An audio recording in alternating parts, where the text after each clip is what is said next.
Olá, meu nome é Miriam Gomes Pereira, sou professora de parasitologia do Instituto de Biofísica Carlos Chagas Filho, na UFRJ.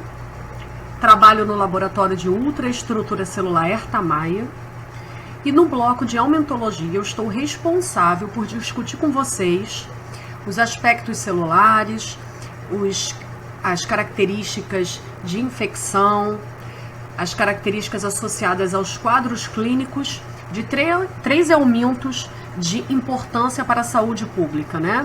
Ascaris lumbricoides, Trichuris trichiura e Enteróbio vermicularis. Agentes causadores da ascaridíase, da enterobíase, ou comumente conhecida, né, pelo povo brasileiro por oxiurus, e a trichuríase. Bem, tanto ascaris lumbricoides como Trichuris trichiuras são geoelmintos. Nas próximas aulas, vocês terão contato com outros elmintos que também estão classificados como geoelmintíases, dos quais nós podemos citar Ancylostoma duodenale, Necato americanus e Strongyloides stercolaris. Bem, o que caracteriza um geoelminto? Caracteriza-se o fato que dentro do ciclo de vida deste elminto, parte se desenvolve no meio ambiente, no solo, nas condições que aquele ambiente proporciona, que incluem umidade, temperatura, teor de oxigênio, e que dentro da Organização Mundial da Saúde, eles também são conhecidos por infecções helmínticas transmitidas pelo solo, né? Devido aos ovos, em contato com aquele solo contaminado, com ovos que são infecciosos. A Organização Mundial da Saúde estima que aproximadamente 2 bilhões de pessoas no mundo e são portadoras, estão infectadas com algum desses elmintos citados acima, o que é um número extremamente alto e preocupante, porque a parte clínica da doença é muito comprometedora. A saúde do indivíduo fica comprometida, a qualidade de vida também, o desenvolvimento cognitivo de crianças, né, e adolescentes, não só cognitivo, como também físico, fica comprometido, dependendo do quadro clínico, da carga parasitária que o indivíduo apresenta, ele pode ter problemas para se inserir na sociedade, seja no trabalho, seja na escola, porque ele está com a saúde debilitada. Além disso, isso onera para os cofres públicos um valor exorbitante, né, aos cuidados dessa população. Então, é do interesse da Organização Mundial da Saúde, assim como do Ministério da Saúde, que essas parasitoses causadas por eumintos sejam erradicadas. Mas, em contrapartida, por outro lado, a gente vê que os eumintos causadores dessas geomintíases são prevalentes em áreas carentes de medidas, né, de saneamento básico adequadas. Por exemplo, atualmente nós temos 270 milhões de crianças em idade pré-escolar e 550 milhões de crianças, né, já em idade escolar, que vivem em áreas totalmente propícias para o desenvolvimento de geomintíases. Nesse contexto, a gente pode ressaltar a África subsaariana, as Américas e a Ásia, e o total é que nós temos mais de 100 países que são endêmicos. Isso é extremamente preocupante, como eu já falei, e de interesse, né, populacional. Na questão de saneamento, nós temos ainda outros fatores, que as condições socioeconômicas da população que está vivendo nessas áreas endêmicas. O uso de calçados, as medidas de higiene tomadas pelas pessoas é importantíssimo para diminuir o grau de infecção por esses aumentos. E a gente vai discutir em outras partes dessa aula. Ascaris lumbricoides, por exemplo, foi descrita pela primeira vez em 1758 por Linneu. Ela pertence, né, ao domínio eucariota, ao reino Opisthoconta, na nova classificação, né, e Opisthoconta inclui todos os animais, e no filo Nematoda. As estimativas mostram, né, que nós temos aproximadamente 800 milhões de crianças e adolescentes, né, que apresentam ascaridíase, e no nosso país existe um intervalo de 10 a 20% de pessoas infectadas.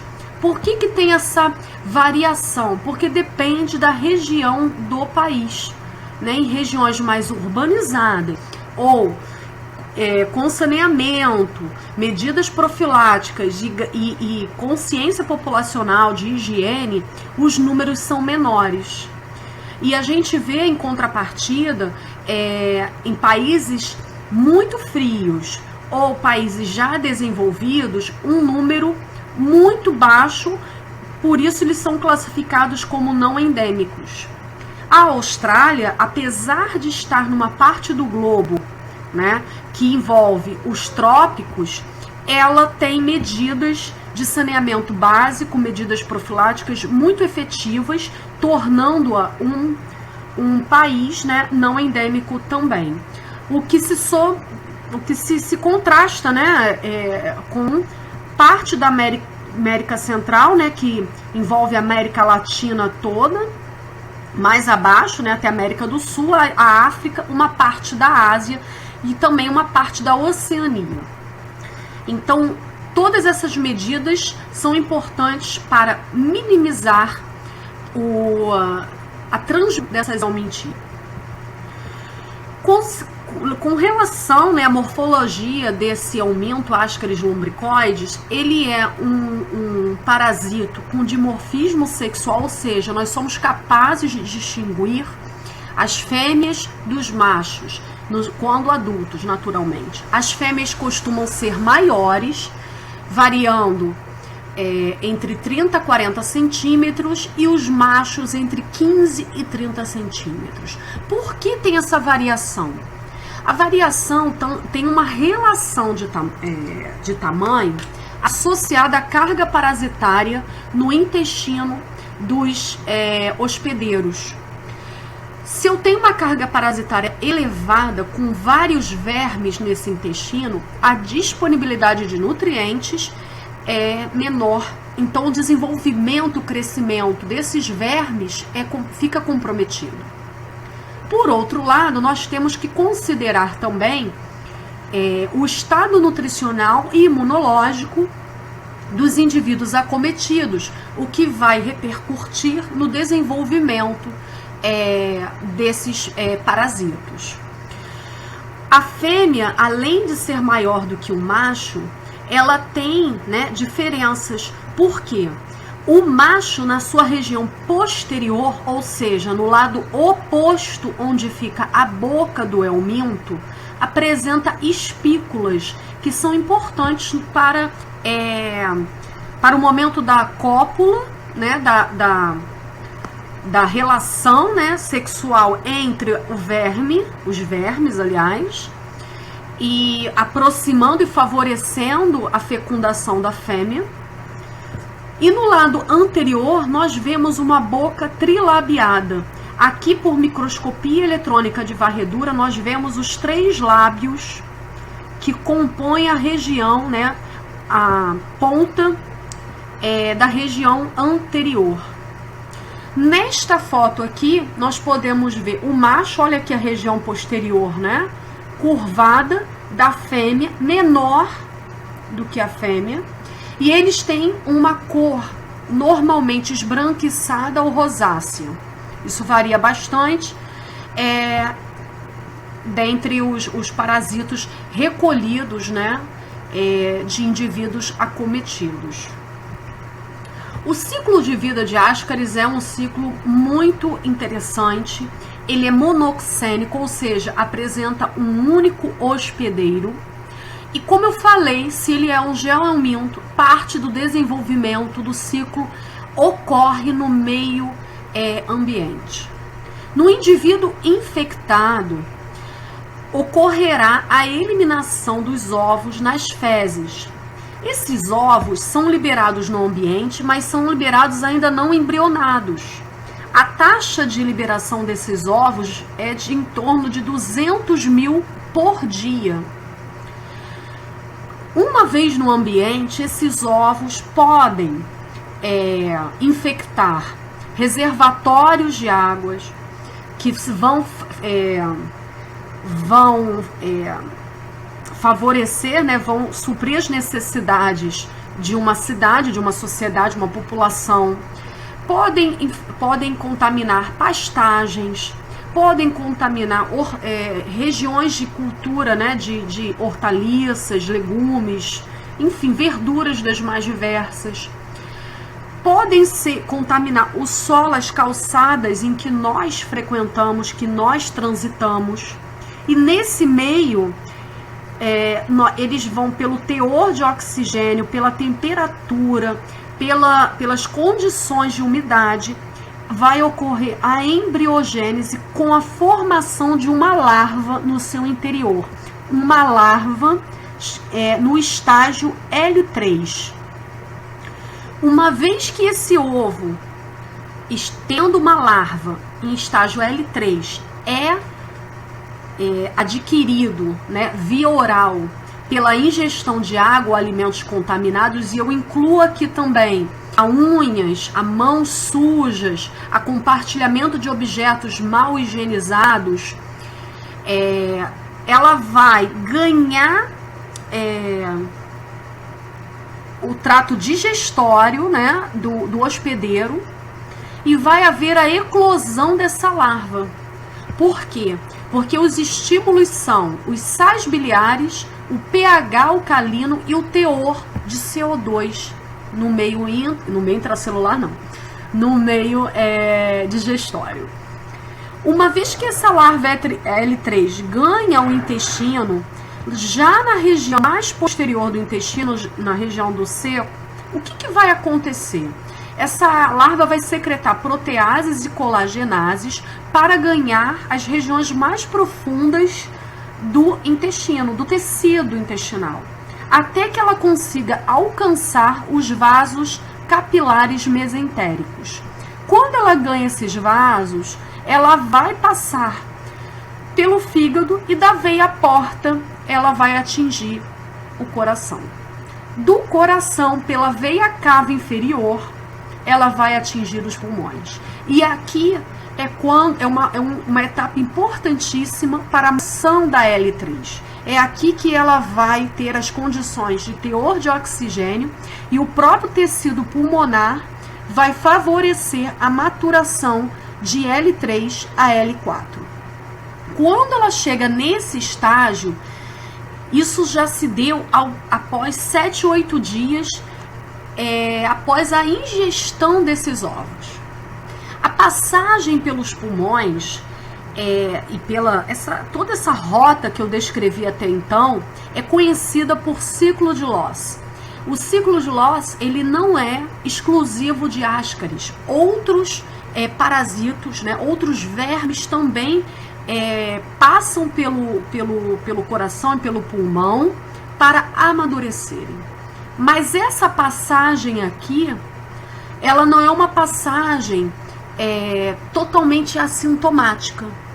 Muitos indivíduos apresentam sintomas associados à passagem das larvas pelos tecidos, pelos órgãos, que a gente vai discutir em outro momento da nossa aula. A L5, quando ela vai de L4 a L5 já nos alvéolos, e depois ela vai subir pela traqueia, onde ela pode ser engolida. Essa passagem, essa expectoração causa uma coceira na garganta, um pigarro, que pode inclusive ser, na hora que o indivíduo tosse, sente aquele incômodo, ele pode inclusive, embora raramente, passar essas larvas pela saliva, né, pelo muco que ele está liberando, por esse muco propriamente dito, né, para outro indivíduo. Isso não é comum, mas não se pode excluir qualquer possibilidade. Nós não sabemos dos hábitos de higiene das pessoas. Quando essa L5 cai no esôfago e atinge o estômago, né, ela também vai migrar e vai se estabelecer no intestino delgado. Aqui haverá o desenvolvimento dos vermes para vermes adultos. E vejam bem, a maturidade sexual ela é atingida 60 dias após a infecção. Ou seja, demora muito tempo para que esse ciclo seja completado. E aí, quando houver a fecundação das fêmeas, né, pelos machos adultos, haverá de novo a produção de ovos que vão ser depois excretados nas fezes, completando o ciclo de vida do Ascaris lumbricoides, né, da lombriga, que é conhecida vulgarmente, bicha. São terminologias comuns do cotidiano do brasileiro. E quais são as características desses ovos liberados? Bem, eles podem ser ovos férteis ou ovos inférteis. Os ovos são liberados não embrionados, e essa embriogênese se dá no solo. Ele leva 7 dias para amadurecer de L1 a L3 e mais 7 dias para completar o ciclo e chegar a L3 infectante. A sua viabilidade é bastante variada. Em temperaturas mais baixas, ela pode atingir 7 anos no solo, ou seja, por 7 anos, um ovo liberado pode se manter infeccioso. Claro que não significa que é uma temperatura de menos 20 graus. É uma temperatura baixa, que preserva um pouco as condições do ovo. Esses ovos têm características importantes de diagnóstico desse tipo de aumento. Por exemplo, ele apresenta 3 membranas. Nós temos uma membrana mais interna, que a gente não consegue ver tão bem por microscopia óptica, que eu digo assim, com qualidade por microscopia óptica. E essa membrana, ela é semipermeável, ela tem características de uma membrana plasmática semipermeável, apresenta lipídios e proteínas. Ela é constituída, né? Ela é bem fininha. Depois ela tem uma membrana externa quitinosa, né? Que vai conferir uma certa resistência. E ela vai ter uma membrana que tem característica com vários mucopolissacarídeos, que é secretada pelo útero, que é a membrana mamilonada.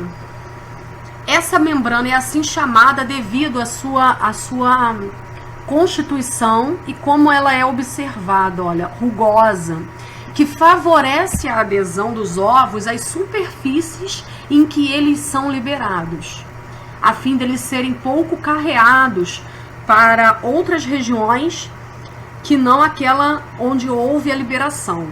E também para favorecer a superfície de contato com alimentos com as nossas mãos sujas, sempre de uma maneira a favorecer a perpetuação do parasito.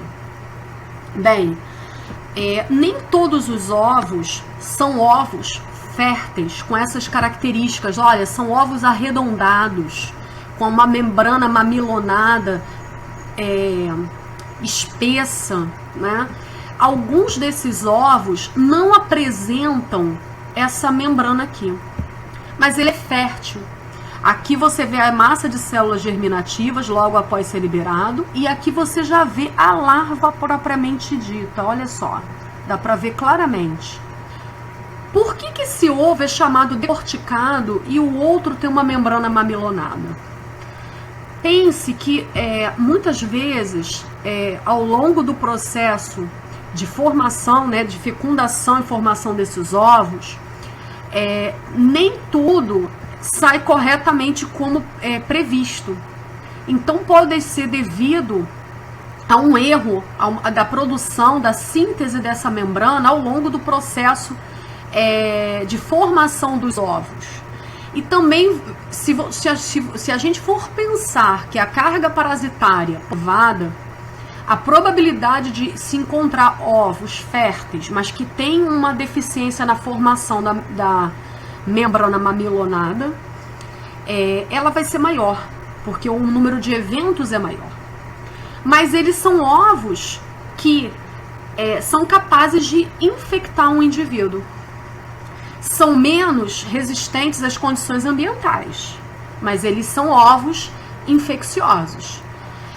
Agora, também é comum se observar ovos inférteis. Quais são esses ovos? São ovos que, na verdade, não houve formação, né? Não houve embriogênese, não houve...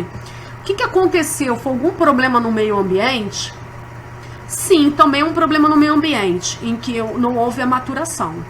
Mas, sobretudo, os ovos inférteis, eles são prevalentes quando nós temos uma infecção somente por fêmeas.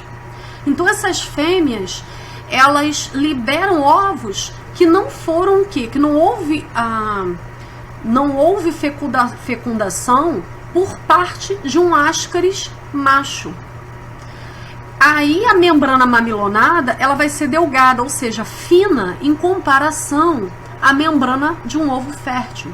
O citoplasma é granuloso e ele é um pouco mais alongado, como esse aqui, por exemplo, né, do que um ovo fértil. Existe a situação de não ter liberação de ovos? Sim, quando a infecção é apenas por machos. E aí o indivíduo vai ter uma clínica, uma sintomatologia clínica, e se ele fizer o exame de fezes, não vai acusar a presença de ovos. Então, se o indivíduo for analisado por um médico, se for relatar um enfermeiro, na hora de fazer um exame, tudo deve ser considerado na clínica do paciente para que, da melhor forma possível, ele consiga ser diagnosticado corretamente, para que ele não fique, né, o possível, com verme no seu trato digestório, causando problemas a médio e longo prazo. Então a gente termina esse primeiro bloco da aula, essa primeira parte, e depois a gente dá prosseguimento às outras partes.